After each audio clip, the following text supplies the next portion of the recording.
हरियाणा में चुनावी रण की बिसात बिछ चुकी है, भगदड़ भी मच के पूरी हो चुकी है। चुनाव से पहले की भगदड़ तो पूरी हो चुकी है, अब चुनाव के बाद क्या भगदड़ होगी, उस पे बाद में ध्यान दिया जाएगा। मेरी बहुत तीव्र इच्छा थी कि कब यह भगदड़ पूरी हो, कब मैं इस चुनाव में अपना जो है ना पहला वीडियो रिलीज़ करूँ। नमस्कार मित्रों, मैं आपका दोस्त सुमित दहिया। पूर्णतः हरियाणा के चुनाव पर केंद्रित यह वीडियो रहेगा और इसमें मैं जो तथ्य हैं और जो ऐसे फैक्ट हैं या फैक्टर हैं जो हरियाणा के चुनाव को किसी भी माध्यम से किसी भी तरह से प्रभावित कर सकते हैं, उन पे मैं बात करूंगा। तो इसमें सबसे पहले जो है ना, दोनों पार्टियों ने बहुत अच्छी सोशल इंजीनियरिंग की है। दोनों पार्टियों में जो है ना प्रत्याशियों की दिलों की धड़कनें अंत लास्ट मोमेंट तक थमी रही। 90-90 सीटों पर दोनों प्रत्याशियों ने टिकट बांटे, लेकिन जो है ना दोनों पार्टियों के टिकट 90-90, लेकिन दोनों ही पार्टियों में भारतीय जनता पार्टी और कांग्रेस दोनों ही पार्टियों में लगभग 2700 आवेदन, दोनों ही पार्टियों में 2700 आवेदन थे, लेकिन टिकट तो 90 को ही मिलनी थी। उसके बाद क्या होना था, आया राम गया राम वाली संस्कृति एक्टिव हुई और हरियाणा जो है ना विशेषतः इस संस्कृति के लिए काफी प्रसिद्ध है और वो हुआ। और जो है ना वो भगदड़ जो होनी थी वो हुई।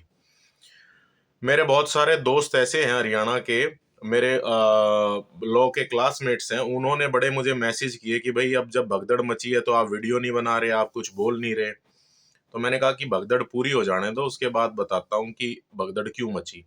तो आप इस वीडियो को अंत तक सुनिएगा। और सबसे पहले जो सोशल इंजीनियरिंग है, उसमें भारतीय जनता पार्टी ने 21 टिकट ओबीसी समुदाय को दिए हैं, 17 एससी को दिए हैं, 16 जाट हैं, राजपूत समाज से 3 हैं, ब्राह्मण समाज से 11, पंजाबी 10 पंजाबी और वैश्य समुदाय से 6 को टिकट दिया गया है। मुस्लिम 2 हैं, मुस्लिम समाज से भी 2 को टिकट दिया गया और सिख समाज से 1 व्यक्ति को टिकट दिया गया। इसमें देखने लायक बात यह है कि जाट समाज से पिछली बार 2019 में 20 लोगों को टिकट दिया गया था, अब की बार 16 को दिया गया है। वहीं वैश्य समाज से 6 को दिया गया था, अब की बार 9 का दिया गया है।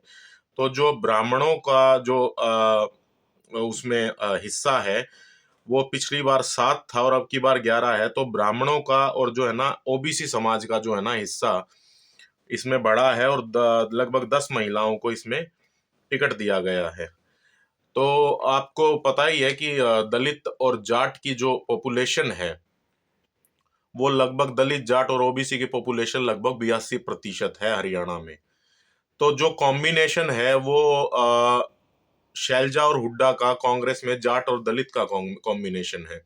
वहीं पर जो कॉम्बिनेशन आईएनएलडी और बहुजन समाज पार्टी का, वो भी जाट और दलित का है। इसी तरीके से जो कॉम्बिनेशन दुष्यंत चौटाला और आजाद समाज पार्टी चंद्रशेखर आजाद का है, वो भी जाट और दलित का है। वहीं जहां तक बात करें भाजपा की, तो भाजपा में ओबीसी प्लस जाट का कॉम्बिनेशन है।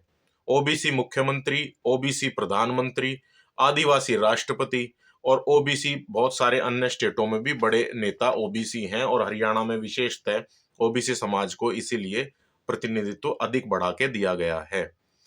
तो दूसरी बात यह है कि परिवारवाद की जो बात करें, तो पहले क्षेत्रीय पार्टियों में परिवारवाद होता था, अब की बार क्योंकि जिताऊ कैंडिडेट चाहिए सभी पार्टियों में, तो परिवारवाद को भी जो है ना उसमें वो किया गया है। मुख्यतः देखें तो 3 पूर्व मुख्यमंत्रियों के पोते पोतियों को जो है ना भारतीय जनता पार्टी ने भी टिकट दिया है, जिसमें जो है ना श्रुति चौधरी है, भव्य बिश्नोई है और आरती राव है। तो 3 पूर्व मुख्यमंत्रियों के पोते पोतियां ये हैं। उसके अलावा जो है ना किशन सिंह सांगवान सांसद होते थे सोनीपत से, उनके बेटे प्रदीप सांगवान को बड़ौदा से टिकट दिया गया है। इसी तरीके से सतपाल सांगवान के बेटे सुनील सांगवान, जो कि जेलर थे और नौकरी छोड़ के आए थे, उनको टिकट दिया गया है। इसी तरीके से कार्तिकेय शर्मा की जो मदर हैं शक्ति रानी शर्मा, को कालका से टिकट दिया गया है। और उसी पैटर्न पर जो है ना बाकी जगह भी टिकट जो है ना वितरण किया गया है। इसमें जो है ना गन्नौर से रमेश कौशिक पूर्व सांसद के भाई को भी, देवेंद्र कौशिक को भी टिकट दिया गया है। और एक पूर्व हमारे मंत्री करतार सिंह भड़ाना जी के सुपुत्र मनमोहन सिंह भड़ाना को समालका से टिकट दिया गया है। तो भारतीय जनता पार्टी ने भी कई उनको टिकट दिया गया है, और बहुत सारी पार्टियों के बागी जो भारतीय जनता पार्टी में आए थे, विशेषकर जननायक जनता पार्टी से, उनको भी भारतीय जनता पार्टी ने टिकट दिया है। और इसी तरीके से अगर आप कांग्रेस में देखें तो विरासत की फहरिस्त बहुत लंबी है, उसमें मुख्यतः नाम मैं आपको बता देता हूं। हरियाणा कांग्रेस के प्रधान होते थे फूलचंद मौलाना। उनके बेटे वरुण चौधरी जो कि अंबाला से सांसद हैं, उनकी पत्नी पूजा चौधरी को अंबाला से टिकट दिया गया है। राज्यसभा सदस्य रणदीप सुरजेवाला के बेटे आदित्य सुरजेवाला को टिकट दिया गया है। इसी तरीके से हिसार से सांसद जयप्रकाश जेपी के बेटे को टिकट दिया गया है। और इसी तरीके से जो है ना, लालू यादव के दामाद चिरंजीव राव को भी कांग्रेस ने टिकट दिया है। रामकिशन गुर्जर की पत्नी जो सीपीएस थे, शैली चौधरी को जो है ना नारायणगढ़ से टिकट दिया गया है। हरियाणा कांग्रेस के कार्यकारी प्रदेशाध्यक्ष भी वो रहे थे एक समय पे। महम से जो है ना बलराम दांगी जो कि पूर्व विधायक आनंद सिंह दांगी के सुपुत्र है, उनको टिकट दिया गया है। मैंने मुख्यतः नाम आपको पढ़ के बता दिए हैं, बाकी और भी बहुत सारे ऐसे हैं परिवारवाद को जिनमें टिकट दिया गया। और जो 70 से 75 की आयु सीमा थी वो भी इसमें टूट गई है। भारतीय जनता पार्टी ने लगभग 12 उम्मीदवार ऐसे हैं जो 70 से ऊपर है, और कांग्रेस में भी बहुत सारे उम्मीदवार ऐसे हैं जिनकी आयु 70 से ऊपर है। कांग्रेस में एक बहुत इंटरेस्टिंग चीज अब हुई है, वो मैं आपको बता देता हूं। जो कांग्रेस में 90 प्रत्याशियों में से 72 प्रत्याशियों में भूपेंद्र सिंह हुड्डा हावी रहे हैं। भूपेंद्र सिंह हुड्डा को फ्री हैंड दिया गया है, 72 प्रत्याशियों को उन्होंने सिंगल हैंडेडली टिकट दिया है। इसी तरीके से जो SRB ग्रुप है, यानी कि जो गुट है SRB, जिसमें शैलजा, रणदीप सुरजेवाला और बीरेंद्र सिंह है, उनको केवल 13 टिकट उस गुट के माध्यम से दिए गए हैं। इसमें बीरेंद्र सिंह के बेटे ब्रजेंद्र सिंह को उचाना से दुष्यंत चौटाला के सामने टिकट दिया गया है। इसके अलावा मैं अब की बार आपको बताऊं, चौटाला परिवार से 7 लोग चुनाव लड़ रहे हैं। चौटाला परिवार से दुष्यंत चौटाला, दिग्विजय चौटाला, अभय चौटाला, रणजीत सिंह, आदित्य देवीलाल, सुनैना चौटाला और अर्जुन चौटाला। ये 7 जो है ना, इसमें तीसरी चौथी पीढ़ी से 3 सदस्य हैं, और बीच की जो उनकी पीढ़ी है उसमें जो है ना तीसरी पीढ़ी जिसको कह ले, उसमें से 3 सदस्य हैं। और पहली पीढ़ी से भी अभी इसमें रणजीत सिंह जिनको बोलते हैं, रणजीत चौटाला, वो हैं अभी इसमें। इसके अलावा अगर आप देखें कि बहुत सारे मित्र बड़ा मजाक कर रहे थे कि भाई बागी जो है ना बहुत ज्यादा हो गए हैं। मैं बागियों की आपको बता दूं, दोनों पार्टियों के लिए परेशानी का सबब बागी अब की बार बने। तो बागियों में जो है ना 91 यानी कि 91 बागी दोनों पार्टियों से मुख्यतः हैं, जो कि मुख्य नेता हैं हरियाणा भाजपा और हरियाणा कांग्रेस के। तो इसमें से 31 सीटों पर 44 नेताओं ने बगावत कर कांग्रेस से अलग उतर के रण में उतरे हैं, और उन्होंने अपना जो है ना नामांकन दाखिल किया है। इसी तरीके से 34 हलकों में 47 नेताओं ने भारतीय जनता पार्टी से बगावत करके नामांकन दाखिल किया है। तो इसी बात को लेकर के बड़ा हो हल्ला है कि मैंने कहीं सुना था कि अगर कुत्ता आदमी को काट ले तो कोई खबर नहीं होती, लेकिन अगर आदमी कुत्ते को काट ले तो खबर बनती है। तो भारतीय जनता पार्टी में इतने बागी होना और अनुशासन इतना वो होना, तो ये खबर इसलिए बन रही है और खबर उछाली जा रही है, खबर उछल रही है। तो मैं आपको ये बता दूं कि ये भारतीय जनता पार्टी की रणनीति का हिस्सा भी हो सकता है। भारतीय जनता पार्टी में जो इतने बागी होके चुनाव लड़ रहे हैं, तो ये मुख्यतः एंटी इनकम्बेंसी को खत्म करेगा। इससे अच्छा तरीका एंटी इनकम्बेंसी को खत्म करने का नहीं हो सकता था। हरियाणा में 10 साल की एंटी इनकम्बेंसी है, जिसके लिए सीएम चेहरा भी बदला गया। तो भारतीय जनता पार्टी अगर पूर्ण बहुमत लेके हरियाणा में नहीं आती, तो ये निर्दलीय जितने भी जीत करके आएंगे, ये भारतीय जनता पार्टी को ही सपोर्ट करेंगे। और दूसरी बात ये है कि जितनी भी पार्टियां हैं भारतीय जनता पार्टी को छोड़ के, ये चुनाव 2 पार्टियों का नहीं है, ये पंचकोणीय चुनाव है। इसमें जो है ना 3 अलग अलायंस भी है, वो भी देखना पड़ेगा। 3 वो सब के सब जो है ना कांग्रेस का वोट काट रहे हैं, यहाँ पे ये सोचने की आवश्यकता है। वो भारतीय जनता पार्टी का वोट नहीं काट रहे, चाहे कांग्रेस हुई, जननायक जनता पार्टी हुई, चाहे इसमें आजाद समाज पार्टी हुई, चाहे बहुजन समाज पार्टी हुई, और चाहे इंडियन नेशनल लोकदल पार्टी हुई। ये सब के सब दलितों और जाटों के वोट में सेंध करेंगे, और इनके बीच से भारतीय जनता पार्टी को रास्ता बनाना और आसान हो जाएगा। ये बहुत ऐसी बात है, राजनीति की वो बारीकी है जो उस समय भी लोग समझ नहीं पाते जब टिकटें बांटी जाती हैं। इलेक्शन के बाद एनालाइज होने पर शायद कुछ लोग इस चीज को पकड़ पाते हैं। जिस तरीके से मैं आपको उदाहरण दूं कि ऐसा माना गया था कि दुष्यंत चौटाला जो है ना उप मुख्यमंत्री के पद के लालच के लिए वो उप मुख्यमंत्री बने थे। उनके पास ऐसा नहीं था, 10 उनके पास विधायक थे। उनके विधायक अब इस समय 7 विधायक छोड़ करके भाग गए दूसरी पार्टियों में, उस समय भी भाग जाते। और जो दल बदल कानून है उसके अंदर एक नियम है जो ये कहता है कि अगर आप किसी पार्टी का 1 या 2 विधायक तोड़ते हैं तो पार्टी नहीं टूटती, लेकिन अगर आप उस पार्टी के 2/3 मेंबर्स यानी कि किसी भी सदन के और संगठन के तोड़ लेते हैं तो पार्टी टूट जाती है। वो अपना जैसा एकनाथ शिंदे ने जो है ना शिवसेना को तोड़ा, और इसी तरीके से रामविलास शर्मा की पार्टी टूट गई थी और 2 भागों में बट गई थी। इसी तरीके से शिवसेना 2 गुटों में बट गई। इसी तरीके से एनसीपी जो है ना 2 गुटों में शरद पवार की पार्टी बट गई। इसी तरीके से दुष्यंत चौटाला को यह डर था कि अगर ये सारे के सारे विधायक सत्ता पक्ष की तरफ चले गए तो ये अपना नेता चुन लेंगे और जननायक जनता पार्टी टूट जाएगी। ये ऐसा ही है कि इसमें छोटी चोरी को तो रोका गया है इस कानून में, लेकिन डकैती के लिए रास्ते खुले छोड़े गए हैं। ये ध्यान रखने वाली बात है। इसके अलावा जो है ना अगली बात मैं आपको बताऊं कि अरविंद केजरीवाल की इस चुनाव में एंट्री हुई है। बहुत सारे पॉलिटिकल पंडित ये कह रहे हैं कि भारतीय जनता पार्टी ने वो जमानत करवाई है। अरविंद केजरीवाल जितना ज्यादा प्रचार करेंगे कांग्रेस उतनी ही कमजोर होगी, कांग्रेस उतनी ही पीछे जाएगी, क्योंकि आम आदमी party, INLD, JJP, Bahujan Samaj party और आजाद समाज पार्टी ये सब वोट कटुआ पार्टी हैं। ऐसा भारतीय जनता पार्टी का मानना है, ये उनकी रणनीति का हिस्सा है। तो ये भी एक फैक्टर है। मैं आपको हॉट सीट बता देता हूँ।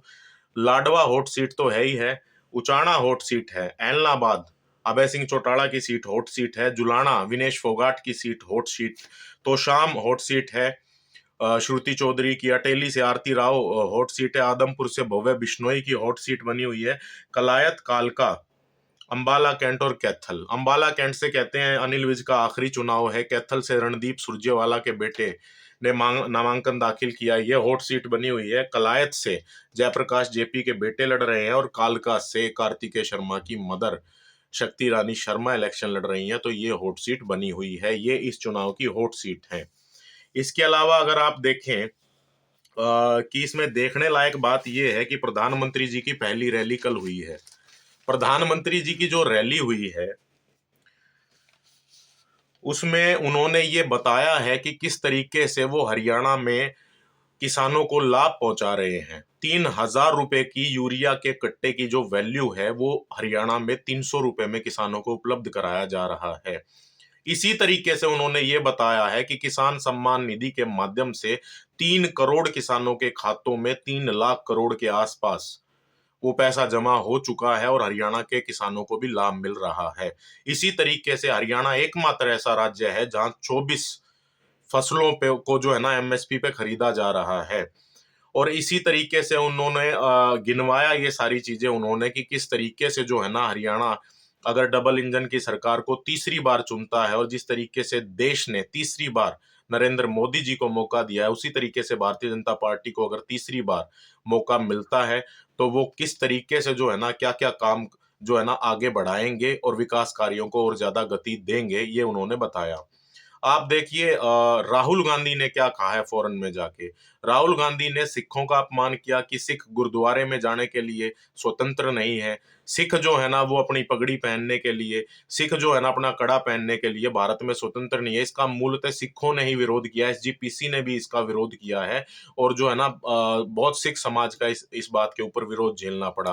राहुल गांधी के लगातार फॉरेन में दूसरे देशों में जाके आप बयान देख लें, जर्मनी में देख लें, थाईलैंड में देख लें, ब्रिटेन में देख लें, अमेरिका में देख लें, 2017-18 से वो जा रहे हैं, देश को बदनाम करते हैं, देश की नीतियों को बदनाम करने का वो काम करते हैं। और विपक्ष का नेता वो बनने के बावजूद भी उनका यही व्यवहार लगातार जारी है।